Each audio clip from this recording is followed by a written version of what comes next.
Dear cousin, I'm coming to America on the nicest ship in the world. Isn't that just splendid? I'm coming with some of the nicest people in the world too. They live in Chicago, and I shall be able to make the entire trip with them. They've told me all about Chicago, and I know I shall like it much better than I do Ireland. Yours truly, Annie Kelly. In April 1912, 14 people from the parish of Addergoole in the west of Ireland set sail to emigrate to America. They were emigrating from poverty to find a better life for themselves. They came from the one parish and they all left on the one day. Unfortunately for them, they had the bad luck to step on board the ill-fated steamliner, the Ship of Dreams, the RMS Titanic. The Addergoole 14 would have been among the poorest to have boarded Titanic. 11 of the 14 died on Titanic. Only 3 survived. That, from any one community, had to have been the highest number. I can't think of any that would have rivaled that from any other country. Grandma had said she recalls at first that people were on deck picking up chunks of ice that had scraped off from the iceberg, putting it in their drinks because it seems there were many parties and celebrations going on at that hour of the night.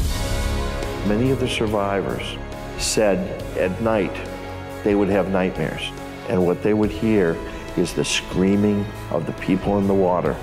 And the tiny village they left behind was so traumatized that they didn't speak about the relatives they lost on Titanic for almost 100 years. Until now.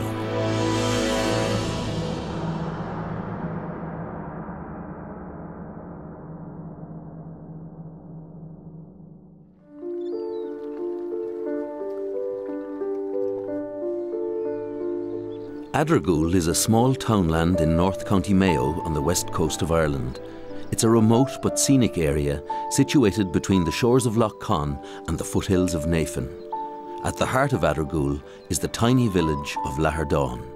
In 1912, the population of Lahardane was only 96 people living in 22 houses.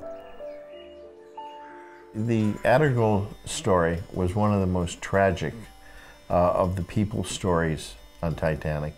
And it was the numbers of people that were involved. There were 14 young Irish people from Addergoole Parish in County Mayo. Of the 14, all but 3 did not survive the disaster. And this is a very, very high percentage of loss. The Addergoole 14 travelled together in 2 main groups. Catherine McGowan was related to Annie McGowan. Catherine lived in America and had returned to Addergoole to bring her niece Annie back with her. While she was at home, her tales of success in America encouraged the 14 to travel together with her as a group. It's just fantastic. She travelled around recruiting more people to go. She was obviously going to set them all up in certain jobs in Chicago if they came with her to Chicago. And being as successful as she was always very enthusiastic about this adventure. Annie Kate Kelly, her friend Delia Mahan, Nora Fleming and Bridget Donoghue already had plans to emigrate to America, but the prospect of travelling together with Catherine McGowan meant safety in numbers. Catherine Burke was a close friend of Catherine McGowan's. Catherine and her husband John were only married a year and had been childhood sweethearts. They realised that their only hope of living the life they dreamed of together was to emigrate. Dear Ellie, I suppose you've already heard of the fit I've taken. Well, I'll be sailing for America on the 11th of April with Kate McGowan. He'll be thinking I'm in terrible distress, but no, I'm quite happy going. When I sent you the shamrock, I'd no notion of going, no more than the man in the moon, but made up me mind all in a minute. I'm very short of time just now, as I'm busy as ever I can be. Kate McGowan is here. I'm going to a funeral. I must close. With love to you, from Catherine Burke. P.S. The name of the steamer I'm going on is called Titanic. Upon hearing of their plans, John's sister Mary Burke also decided to travel with them. Mary Mangan was also a friend of Catherine McGowan. She too lived in America and had returned to Addergoole to announce to her parents the news of her engagement to be married. Pat Canavan was 21 years of age, a rugged West of Ireland lad. He too was leaving Ireland in search of a better life. He travelled with his friend James Flynn and his cousin Mary Canavan, who was also James's stepsister. Mary Canavan's friend Delia McDermott travelled with them. They were the only group to go together, all together, from a parish, from any area in the country. Ireland in 1912 was a very tough place to live. It was a poverty-stricken country where people lived under a cold, wet climate. Large families of 10 or 12 people were crammed into tiny 3-roomed houses. Everyone was poor, and every member of the family worked around the clock just to survive. It was literally a hand-to-mouth existence. There were difficult times. There was no income around here. It was a poor, impoverished area, and the population were the same, poor and impoverished. It was a hard, tedious, mundane task to survive here, for everyone here. Because life was so tough, communities were very close-knit and they depended on each other completely to survive. Everybody knew each other well. Whole communities worked together to save the hay or bring in the turf. It was this closeness that brought relief to the hard lives they lived. They had no money. They just didn't have money. They had barter, and they were self-sufficient to the point of view of having a few cows and growing some wheat and some vegetables. Not an awful lot though. And that's how critical things were. They lived in humble houses. They were really grim, old, damp cottages. They were cold. Because they weren't very well off and they weren't very well fed, and nutrition was very poor. They died in their 40s, 50s, 60s of old age in those days. Or they died of consumption, TB, which was rampant in most communities at the time. Cold, damp houses, turf fires, heavy smoke. It was a huge environment for tuberculosis, and they had TB without knowing it. One small hitch, such as a wet summer, a bad harvest, or an illness, could literally ruin a family. Because of this, emigration was rife. Oh yeah, like immigration was rampant, I suppose, that time. It was from every townland they were leaving. There was no work for them here and no prospects of work for them here at that time.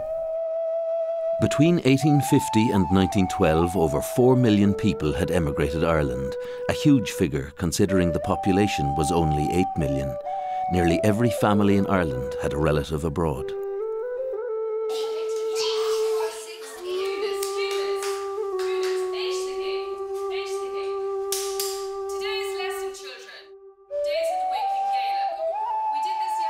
The education system was basic, and outside of cities, most people only received a primary education, and many never finished primary school. Emigrants left as young as 14. School records across Ireland show the scratched out names of those marked "Gone to the USA." In fact, it became a fashion, a rite of passage. Families would proudly await and display photographs and letters from America, England, Australia. Kitty's Boarding House, Michigan Avenue, Chicago. At this time, nearly every family in Ireland had a relative abroad. New laws meant that only one child in a family could inherit the family land. Most families had between 6 and 12 children. This meant that the rest of the children, once they came of age, had to find work elsewhere. There was no work in Ireland, even in the cities, especially for poor, uneducated country men and women. Marriage or emigration was the only option. Newspapers carried dozens of ads every day, prompting people to travel on the fastest, the largest, the most luxurious of liners. The shipping lines competed aggressively for business, as steerage was where the companies made their greatest profits. Ticket agents roamed the countryside, knocking on doors with brochures, persuading people of the better life they could have abroad. We have to sell her her ticket to America. And those who could afford to go went in their droves. The girls left more than the fellas left, because there was no employment for girls around here at all. You always sent your daughter to America if you could, and if you could, you tried to get her to America, not to England, because it was rough in England at the time. But if you got to America, you were well made, and if you got your daughter to America, that was the best thing you could ever do as a father. The price of a ticket in third class on Titanic was just over £7 sterling. This is the equivalent of about £700 sterling in today's money. But in 1912, it would take at least 3 years for the average Irish family to save this. To them, it was a fortune. The Addergoole 14 couldn't have afforded it, and their parents couldn't have afforded it either. So thus, remittances, money coming back from America, which brought the next generation over. And the remittances, there was a huge phenomenon at the time. The money was coming back from those abroad. And that's how this area survived, and that's what got the 14 over. The 14 of them headed off from the village here and got on, as bad luck would have it, Titanic. While the Addergoole 14 were planning their new lives in America, only 100 miles away in Belfast, construction had started on what was to be the greatest ship in the world. This was the ship that should have taken the Addergoole 14 to their dreams, but instead took them to their graves.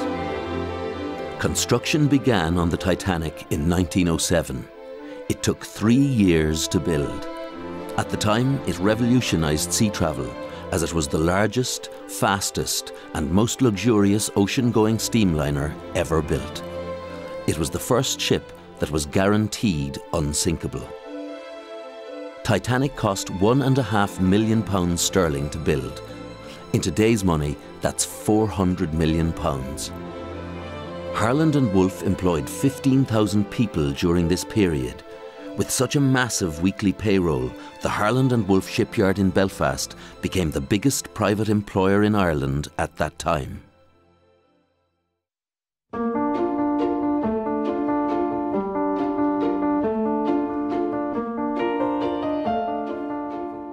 Dear Annie, I hope this letter finds you well. I am writing to let you know that I will be returning to Ireland for a holiday in a few weeks, and I'm so looking forward to meeting you. I hope that you will be returning to America with me. It's a lovely place to live. There are lots of opportunities in America. Jobs are plentiful.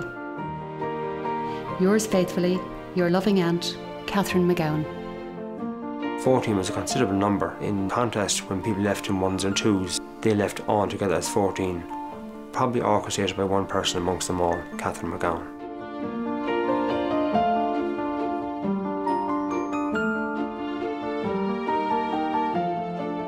Catherine was the perfect example of a successful emigrant. She had made it big in Chicago, having set up a boarding house providing room and board to the newly arrived Chicago immigrants. She was a rich entrepreneur and had returned to Ireland to escort her niece Annie to Chicago. Dear Auntie, I'm really looking forward to going to America. I'm very glad that you are coming to collect me. I'm looking forward to the opportunities ahead of me, and hopefully, with your help, I'll be able to find some work. Yours, Annie McGowan. When she returned to Addergoole, she returned a very different lady from the girl who had emigrated 22 years previously. Catherine was now a wealthy woman and returned dressed in finery and loaded with money and tales of the opportunities and riches that could be found in Chicago. Catherine knew all of the 14 and actively persuaded them to travel together with her to America. She told them stories of broad streets, jobs aplenty, and lives beyond their wildest dreams. One by one, she persuaded them all to travel together at the same time on the same ship. I'm related to Annie McGowan. When Annie finished school, she was in contact with her aunt, Catherine McGowan. The 14 would be very much excited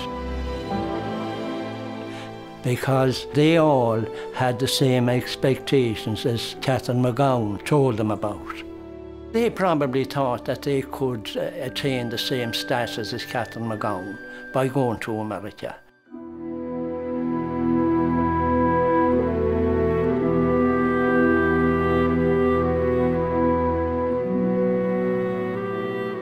The week of the 8th of April 1912, there were 14 wakes held in houses across the townland of Addergoole. There were 14 deaths to be honoured. These weren't real deaths or real wakes, but American wakes. Ireland has always had lots of customs and traditions. One of these was the tradition of the American wake. When emigrants were leaving to go to America, their family and friends would hold a symbolic wake. Emigrating was like a death. A person who emigrated in these times would most likely never see their family or friends again. Most emigrants, bar the lucky few, never returned to Ireland once they left.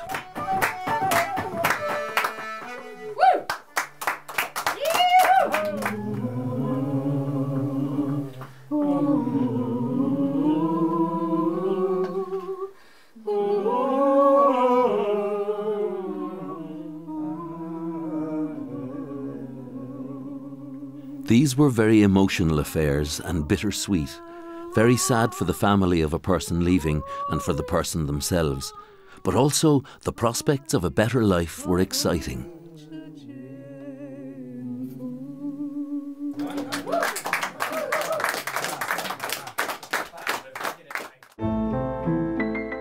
When Titanic was launched in 1911, the White Star Line made a point of not christening the ship or blessing it with the customary "May God bless her and all who sail in her." This caused huge consternation. At that time around Europe, it was considered unlucky to travel on any maiden voyage, and this act strengthened this feeling. Many very superstitious, the Irish included, looked upon this to a certain extent as flaunting God, saying God couldn't sink this ship. Wherever in the world there is poverty, there is religion, and Ireland in 1912 was no different. Because life here was so precarious, the Irish were very religious. They were also very superstitious. There was a lot of forewarnings about sailing on Titanic. Delia McDermott, for one, had had an experience about this herself. Only a few days before Delia left on Titanic, a stranger stopped her on the road one evening when she was returning home with friends. He told her that she'd be making a journey in a few days and that there'd be a terrible tragedy, that hundreds would die, but she would be saved. Other family members of Addergoole people also had psychic forewarning, so to speak. The night before she left, Delia Mahon's brother read her tea leaves and allegedly told her there would be a terrible disaster on her journey and that she would die. But these weren't strong enough, I guess, to keep the people from sailing.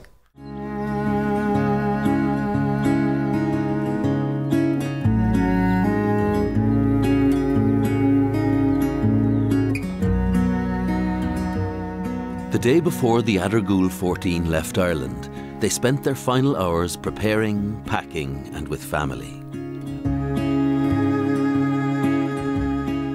Mary Mangan spent this time with her parents before going back to America to get married and start a new life. Catherine and John Burke were also preparing for a new life. They were expecting their first baby, which would be born in America. They were full of plans and hope for their new life and family.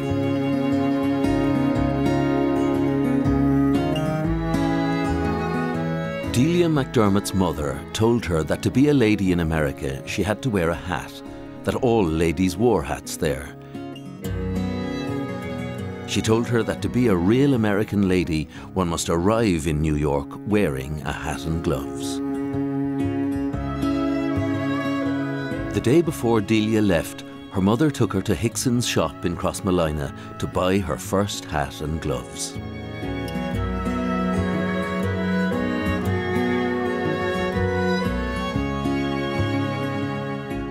Bridget O'Donoghue worked in the local shop.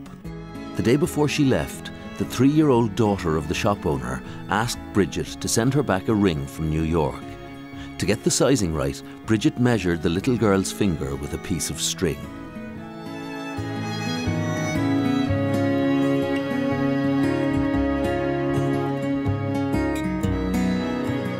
James Flynn spent the afternoon with his sister, who was upset at his leaving.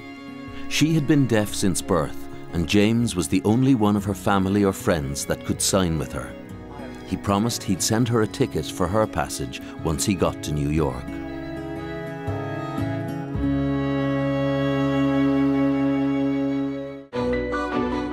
When Titanic was launched and in the water, she had the most expensive fitting out of any ship. The facilities were state-of-the-art. A heated swimming pool, a gym completed with multi-gym machines, rowing machines and spinning machines. The famous Grand Staircase was hand-built from oak and mahogany by Belfast's master craftsmen. Because steerage class was where the shipping companies made their greatest profits, the White Star Line decided that Titanic would revolutionise this class. Steerage on Titanic was real luxury. It wasn't called steerage, it was called third class. And third class on Titanic was like second class on most other ships, and even as good as first class on some ships. The finished ship was resplendent, sleek and elegant, deemed the largest and fastest ship in the world. All the Titanic needed now, a crew and passengers.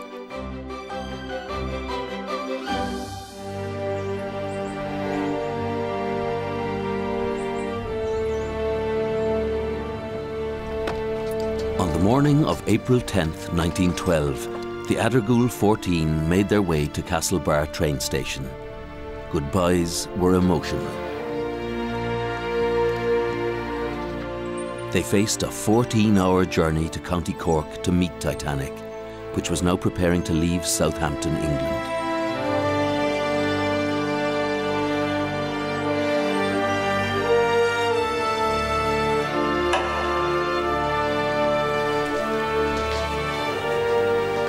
When the 14 reached Castlebar train station, they were excited but nervous.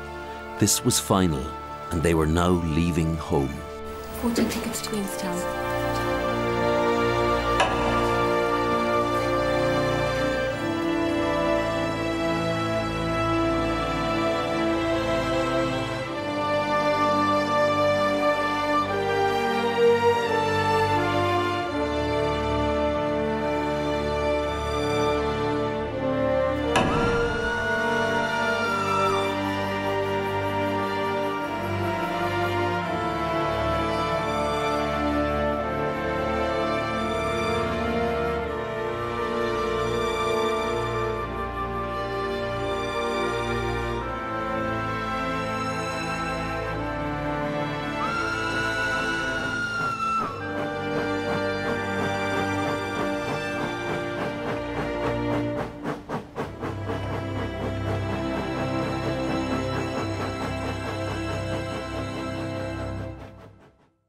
Conditions were fantastic on board third class on Titanic.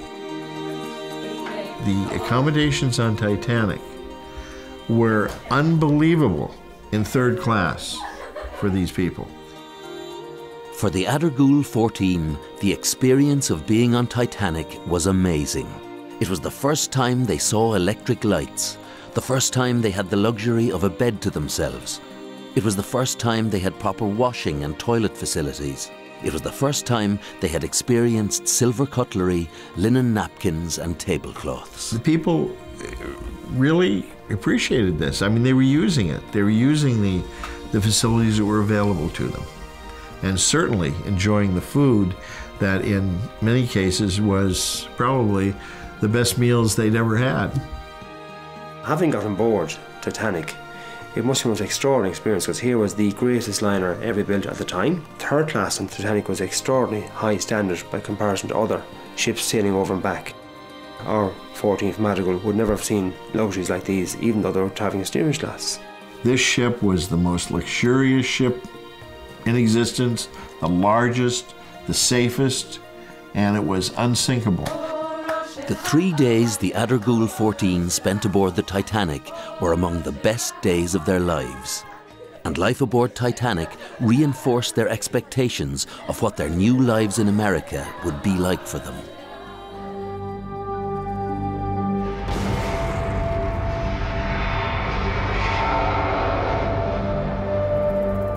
Annie Kate Kelly was my aunt. She was in bed when somebody woke her up and said the Titanic is sinking. She thought they were teasing her.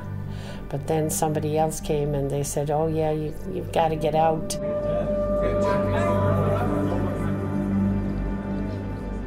When Titanic hit the iceberg, the Addergoole 14 were in different parts of the ship. Some were in their cabins, others were at a party. The impact wasn't felt by everyone. In fact, the shudder was so slight that many people on the ship didn't even feel it. So everyone was calm and orderly. Nobody thought the ship was in any danger.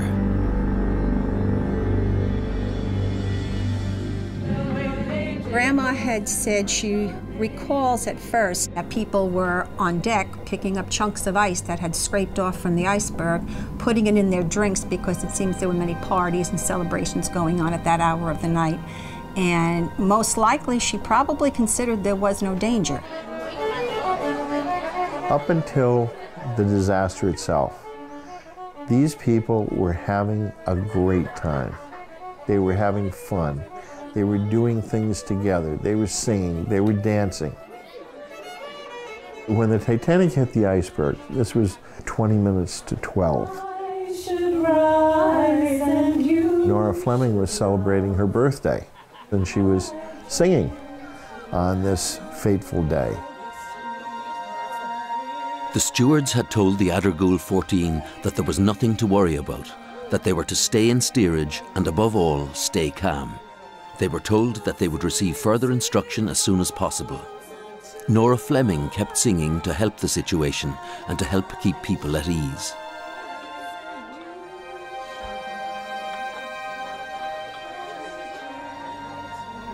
As time went on, however, the Addergoole 14 became more and more anxious. Stress began to increase and pressure began to show. However, they did their best to stay calm like they were told to by the stewards.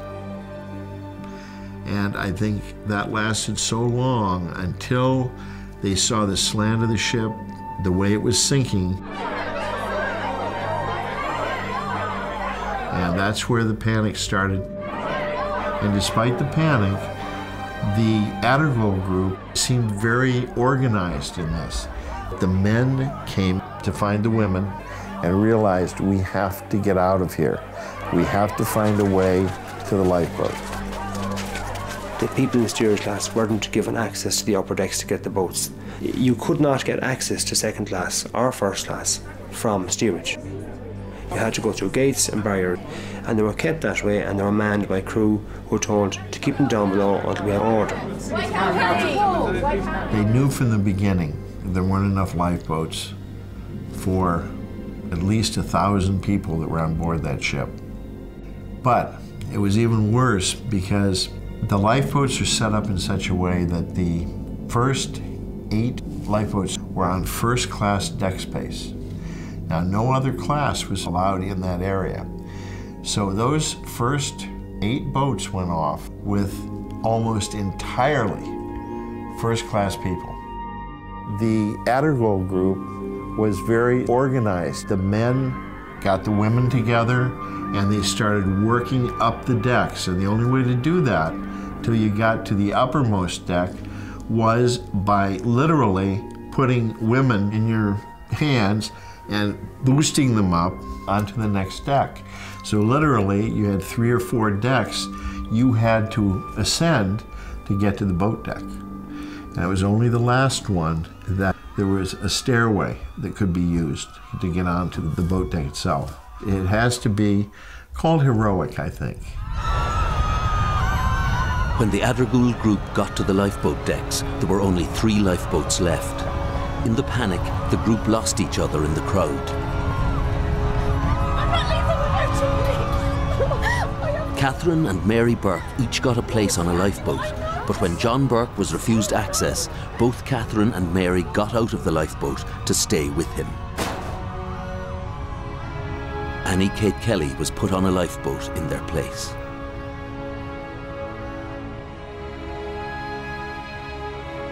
I should not have been saved, except for Mrs. Burke's refusal to leave her husband. I looked up and saw my cousin watching, holding in his hands his rosary beads, which he raised to bless me. He was among the many that went down with the ship. On the other side of Titanic, Delia McDermott had got on a lifeboat. Then the most extraordinary thing happened. She realised she had left her hat behind her. She got off the lifeboat and returned back into steerage of Titanic to get her hat. When she got back on deck, all the lifeboats had gone. She then lowered herself down a rope and jumped 15 feet into the last lifeboat that was being lowered away. And she survived. The hat was something that was so important to her. It was the one thing that she had, that she valued, that she wanted to bring to America. I'm sure she thought, I won't be able to afford another one like that when I get to America, and I cannot chance it. So I'll take the chance and I'll go back and see if I can get it, and most likely not realizing the dangerous situation that she was in. On another part of the ship, Annie McGowan also managed to get a place on a lifeboat. I'm related to Annie McGowan. She remembered being grabbed, get in the lifeboat, and she was scared because she didn't know what was happening with her aunt. And she remembered hearing husbands and wives not wanting to be separated, screaming. She remembered when she was in the lifeboat that a man tried to get in the boat and said, if you don't let me in, I'm going to tip over the whole boat. So they let him in the lifeboat. But her biggest concern was for her aunt and what had happened to her aunt. And I believe in the lifeboat they tried to reassure her and tell her that her aunt was on the next lifeboat. But she never ended up hearing what happened.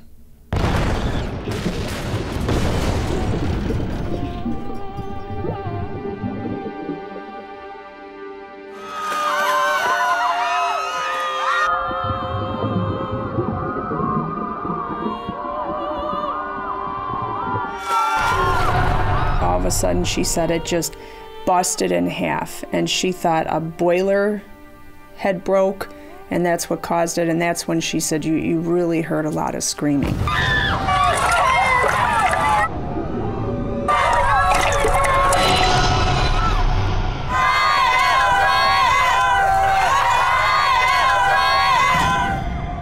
The lights completely go out, so it's pitch black, and then you hear the screams. That's when the screaming started. It was terrible. The salt water and the wind made my eyes bleed. The screams of the passengers left on the decks drifted over the water.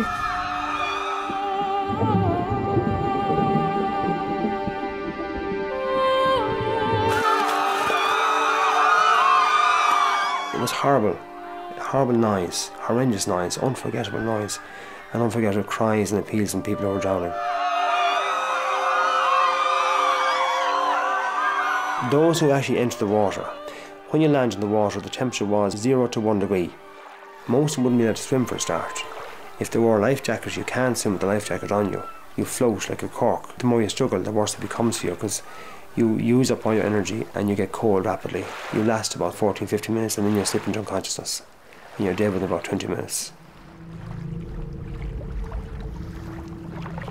Very few people that ended up in the water were survivors. We're talking about maybe 24 at most. And the reason being, the water was so cold. People did not die by drowning, as many people think. Most of them had life belts on. They were above the level of the water, and the water was pretty clear that night, pretty calm. The water was so cold, they died of hypothermia, and died probably within 10 or 15 minutes at most of the time they went in the water.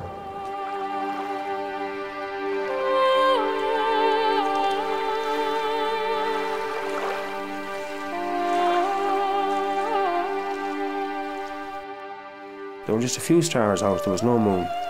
So they drowned in the darkness, which is worse again. So it was a horrible end for all the 1,500 who drowned.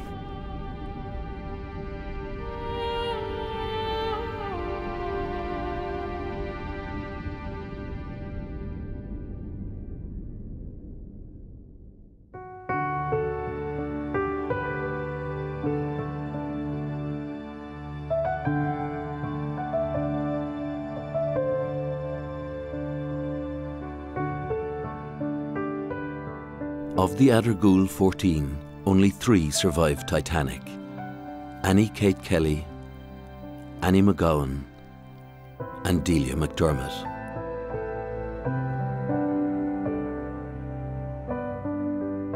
On arrival in New York, they were taken to St. Vincent's Hospital, where they remained for 2 weeks. All 3 were badly traumatized and very weak. Most of them got very good treatment from the hospital staff. They were kind of special people because of what had happened to them.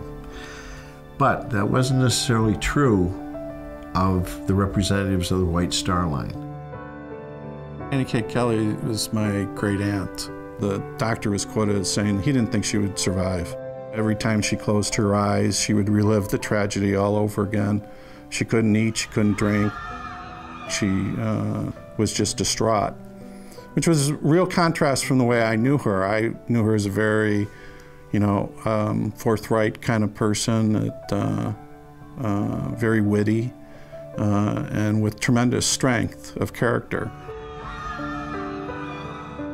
My mother was very, very stressed out, and according to her 2 aunts, they couldn't even talk about the incident at all, that she was very, very sick. Delia McDermott was my grandmother. She came on the Titanic with 2 girlfriends, and both of them perished. She was so traumatized by the sinking of the Titanic that anything that would remind her of it would cause her a lot of anguish. As these people were recovering at St. Vincent's Hospital, the White Star Line representatives very definitely took advantage of these people when they were ill, when they were not thinking properly, when they were in hysterics, and would go into the rooms and have them sign papers. And the papers basically said they would settle with the White Star Line for $25. No matter how much they had lost on board, no matter what kind of injuries they had had. In other words, they were signing off everything to the White Star Line that they could have sued for later for $25. Annie, from the White Star Line. We needed to sign this. It's for your ticket to Chicago.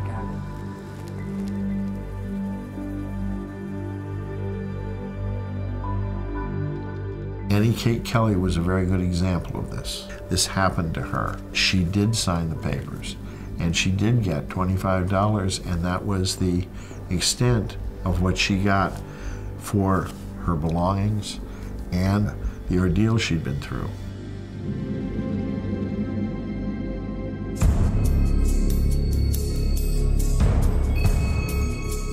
Mary Mangan did not survive the Titanic.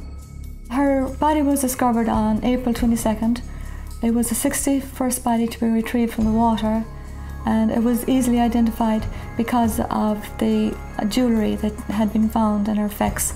In particular, there was a gold watch with her picture inside, and her name was engraved inside M. Mangan, and also engraved on the outside M. Mangan. She had her engagement ring that was listed in her FX. But later on there was a notation added that there no ring in effects, so the ring went missing at some stage. It was never returned to the family. Her body was buried at sea, her clothing was buried with her, and they returned her personal effects to the family. The reason that they buried some at sea and not others was because some of the bodies were too decomposed and would be difficult for embalming. There was still bodies being found floating until as late as June 1912, the same year. The bodies of the remaining 10 of the Addergoole group, Delia Mahan, Mary Canavan, Pat Canavan, Catherine McGowan, John Burke, Catherine Burke, Mary Burke, James Flynn, Nora Fleming, and Bridget O'Donoghue were never found.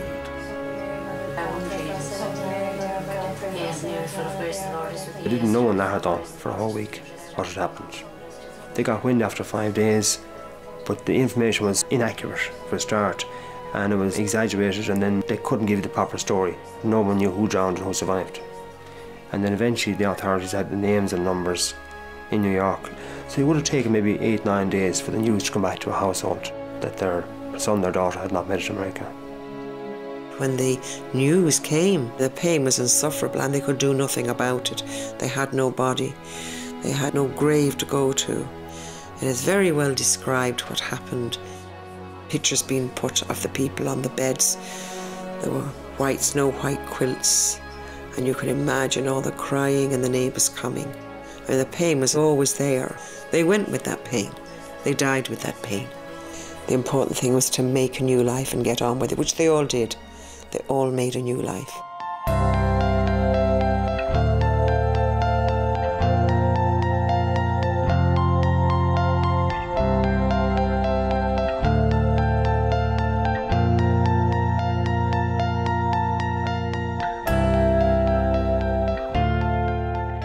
Graham and Mom and Dad. Had to be my sister's wedding, I'm sure.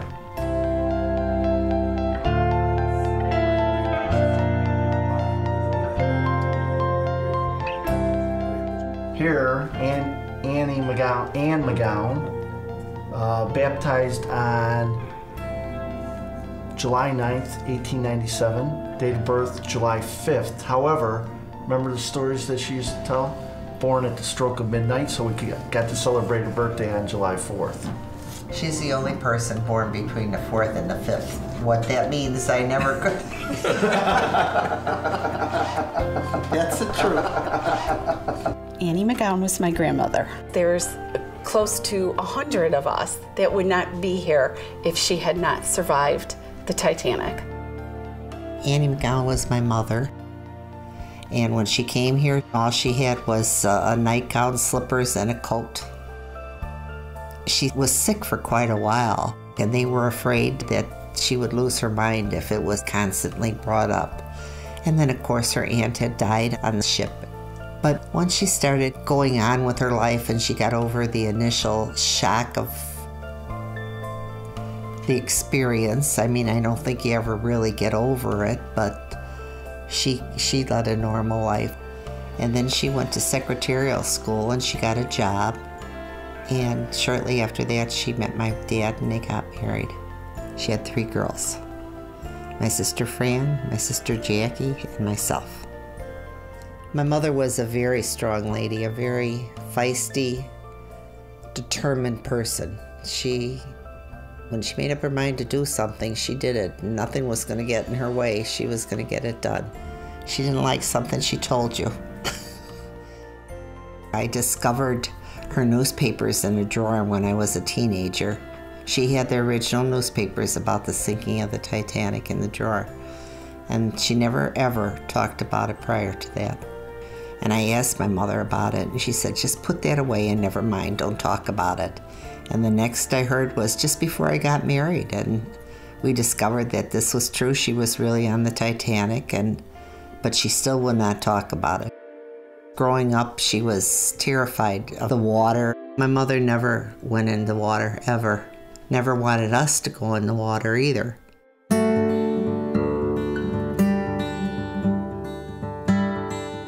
Delia McDermott was my grandmother.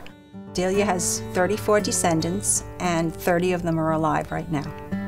Delia married my grandfather, John Lynch, and he was a Galway man. She met him and married him in America, and they lived in Jersey City, and he worked on the Central Jersey Railroad his whole life. They had 3 children. Delia was just a very quiet person, very reserved. She never initiated conversations. I can picture her sitting in her rocking chair in the kitchen, and I also picture her with her rosary beads. She was always praying. She ran a boarding house where she lived on Union Street. She would be up early, she'd attend daily mass, and she would tend to her home. She was a real homebody. My grandmother never spoke about the Titanic, and I learned from an early age on not to ask her about the Titanic. Perhaps it's a feeling of anybody who survives a disaster where others have lost their lives, and you wonder, why did God spare me? Especially for her, after she got herself up out of a lifeboat and was able to get back into a second lifeboat, which was amazing, because I'm sure by the time she got into the second lifeboat, there were people struggling to find lifeboats and to get into one, and she was fortunate enough to get into one 40 minutes before it sank. She never spoke about going home again.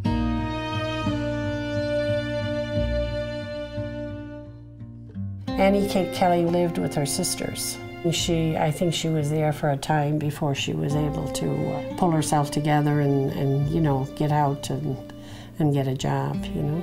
I probably saw her very regularly once I came here. Annie Kate Kelly lived and worked in Chicago as a milliner for 9 years. Then, as a direct result of her experiences on Titanic, she completely changed the direction of her life. Annie Kate Kelly always questioned why she was saved when so many others, wealthier, better equipped in life, didn't survive. And she always felt a calling and ended up giving her life to the Lord and became a nun and was a teaching nun for most of her life. Sister Patrick Joseph, she took my father's name. He was Patrick Joseph also. She said, well, I decided if I wanted to make a life for myself, I had to put the Titanic behind me and move on. She taught in many of the grammar schools in the Chicago area. She was a very straight-laced lady, very fond of family and very into her students. A lot of young people actually kept in touch with her, those whom she had taught until she died.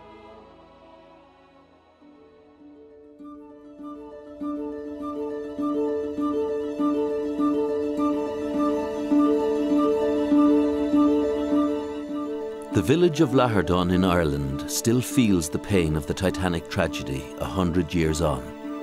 The story of the Addergoole 14 nearly died completely with the last generation in Lahardon. The pain of their loss was so intense that the villagers stopped talking about it completely. There was bitterness around the area afterwards, and then people stopped talking about it, deliberately stopped talking about it. Firstly, because it broke their hearts, firstly it disturbed them greatly, having lost somebody. Secondly, there was a possibility there was money owed, and somebody may have come looking for owed money, and it got bitter, and then they stopped talking about it, and that's why the story suddenly began to disappear, and that's why it wasn't known about a generation later. Because of this, a lot of documented evidence of the 14 was lost over the years. However, in the last decade, the people of Addergoole have begun to talk about this history again. In recent years, they have begun to embrace this legacy. They are now actively recovering this history, and there's evidence of this all around the village of Lahardon. In the last decade, the people of Lahardon have been busy travelling and communicating with people around the world, collecting, rebuilding, and archiving the documents and records of the Addergoole 14.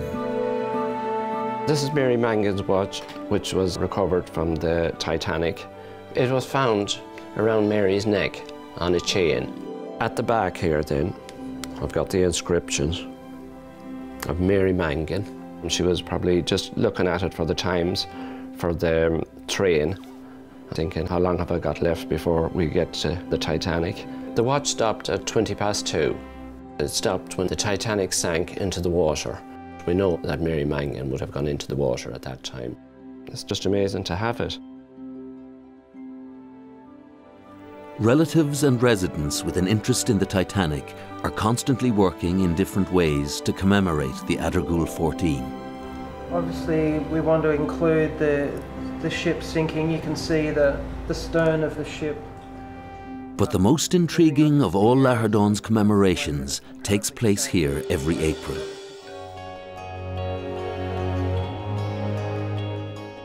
On the 14th of April at 2 a.m., a candlelit procession slowly winds its way through the village to the local church. Here a ceremony is held. This is a ritual created by the people of Lahardon to unite the community and help them to tell their story together. The story of how 14 of their ancestors left this village 100 years ago to seek hope and a better life in America, but never got there. At exactly 2:20 a.m., the time Titanic finally disappeared into the sea, the relatives of the Addergoole 14 ring the church bell for each of the 14. The people of Addergoole are telling their story once again.